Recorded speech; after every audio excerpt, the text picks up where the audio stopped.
그가 비록 천년의 갑절을 산다 할지라도 행복을 보지 못하면 마침내 다 한 곳으로 돌아가는 것뿐이 아니냐. 사람의 수고는 다 자기의 입을 위함이나 그 식욕은 채울 수 없느니라. 오늘 생명 양식은 전도서 6장 1절부터 12절까지의 말씀입니다. 내가 해 아래에서 한 가지 불행한 일이 있는 것을 보았나니 이는 사람의 마음을 무겁게 하는 것이라. 어떤 사람은 그의 영혼이 바라는 모든 소원에 부족함이 없어 재물과 부요와 존귀를 하나님께 받았으나 하나님께서 그가 그것을 누리도록 허락하지 아니하셨으므로 다른 사람이 누리나니 이것도 헛되어 악한 병이로다. 사람이 비록 100명의 자녀를 낳고 또 장수하여 사는 날이 많을지라도 그의 영혼은 그러한 행복으로 만족하지 못하고 또 그가 안장되지 못하면 나는 이르기를 낙태된 자가 그보다는 낫다 하나니 낙태된 자는 헛되이 왔다가 어두운 중에 가매 그의 이름이 어두움에 덮이니 햇빛도 보지 못하고 또 그것을 알지도 못하나 이가 그보다 더 평안함이라. 그가 비록 천년의 갑절을 산다 할지라도 행복을 보지 못하면 마침내 다 한 곳으로 돌아가는 것뿐이 아니냐. 사람의 수고는 다 자기의 입을 위함이나 그 식욕은 채울 수 없느니라. 지혜자가 우매자보다 나은 것이 무엇이냐. 살아있는 자들 앞에서 행할 줄을 아는 가난한 자에게는 무슨 유익이 있는가. 눈으로 보는 것이 마음으로 공상하는 것보다 나으나 이것도 헛되어 바람을 잡는 것이로다. 이미 있는 것은 무엇이든지 오래전부터 그의 이름이 이미 불린 바 되었으며 사람이 무엇인지도 이미 안 바 되었나니 자기보다 강한 자와는 능히 다툴 수 없느니라. 헛된 것을 더하게 하는 많은 일들이 있나니 그것들이 사람에게 무슨 유익이 있으랴. 헛된 생명의 모든 날을 그림자같이 보내는 일평생에 사람에게 무엇이 낙인지를 누가 알며 그 후에 해 아래에서 무슨 일이 있을 것을 누가 능히 그에게 고하리요. 지금까지 우리가 읽어온 전도서 말씀을 통해 우리는 인생의 허무함에 대한 깊은 생각들을 해보며 그 가르침들 속에서 의미 있는 교훈들을 배워가고 있습니다. 특히 4장과 5장에서는 정치와 사회, 신앙, 경제 등 인간 사회의 여러 측면들을 예로 들어 그 속에서 드러나는 해로운 면들을 부각시킴으로써 인간의 불의와 부조리한 면들을 통해 허무함을 나타내 보여주고 있습니다. 그리고 오늘 우리가 함께 읽은 본문 6장에서 전도자는 행복의 요소들이 참된 만족을 주지 못한다는 사실을 강조하면서 하나님 없는 인생의 허물을 총체적으로 요약, 반복해주고 있습니다.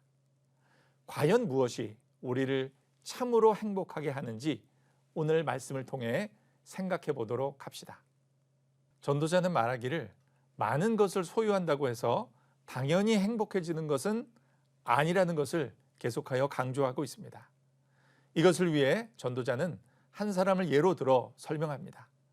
그는 하나님께 재물과 부요와 영예를 받았습니다.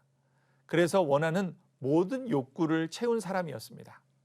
그런데 문제는 하나님께서 그 모든 것들을 누리게 하지 않는다면 다른 사람이 누린다는 것입니다. 전도자는 이것을 헛되고 악한 병이라고 말합니다. 결국 하나님이 주신 복을 즐길 수 있는 능력은 무엇이겠습니까? 그것은 바로 전적인 하나님의 은혜인 것입니다. 우리는 이를 바로 인지해야 하며 우리의 삶에 대한 태도를 바르게 해야만 이것을 알 수 있을 것입니다.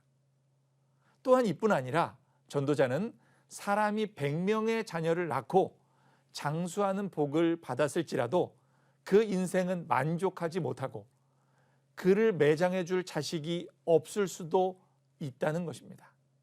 그렇다면 태어나지 않은 자가 더 낫다고 말합니다.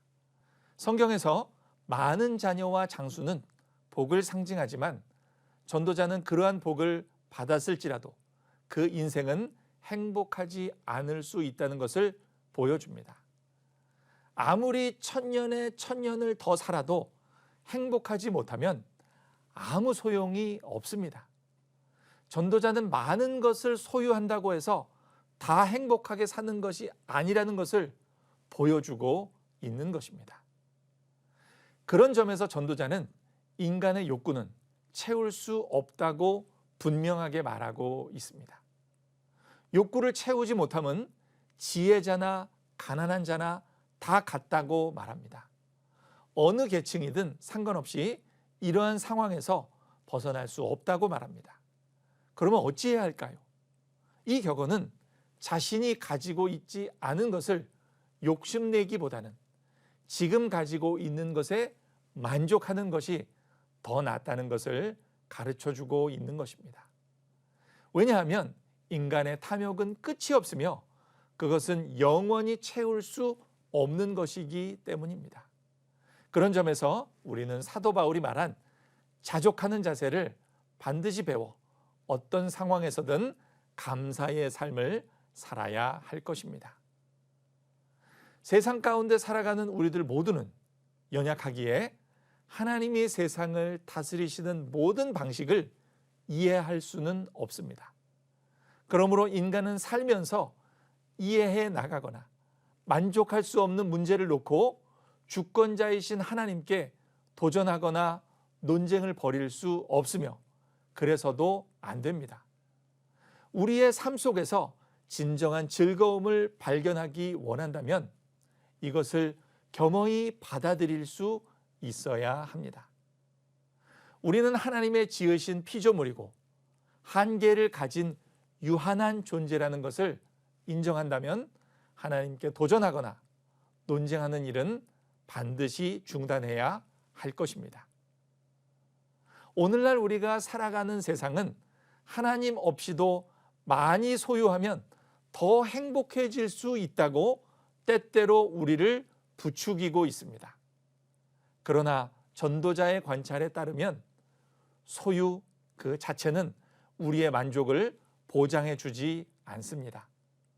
아무리 애써 수고하여 소유한다 한들 하나님이 누릴 수 있는 능력을 주지 않으신다면 행복한 삶을 살 수 없습니다. 그러므로 우리는 우리의 마음을 소유에 두기보다는 소유를 누리게 하시는 하나님께 두어야 할 것입니다. 아무리 많은 재물을 가지고 있어도 하나님이 누리게 하지 않으면 아무 소용이 없습니다. 우리 모두는 이 진리를 깨닫고 스스로가 하나님 앞에 연약한 존재임을 인정해야만 합니다. 전도자는 이런 인간 행위의 무의미함과 수고의 허무함과 지혜의 무익함을 거듭 강조함으로써 자연스럽게 생명의 근원이신 하나님을 바라보도록 촉구하고 있는 것입니다. 이 깊은 진리의 말씀을 가슴에 품고 창조주이시요 모든 만물의 주관자이신 하나님 앞에 겸손한 믿음의 자세로 나아가야 합니다. 우리로 하여금 하나님께서 주신 것들을 누릴 수 있는 축복과 은혜가 가득한 오늘 하루이기를 소망합니다.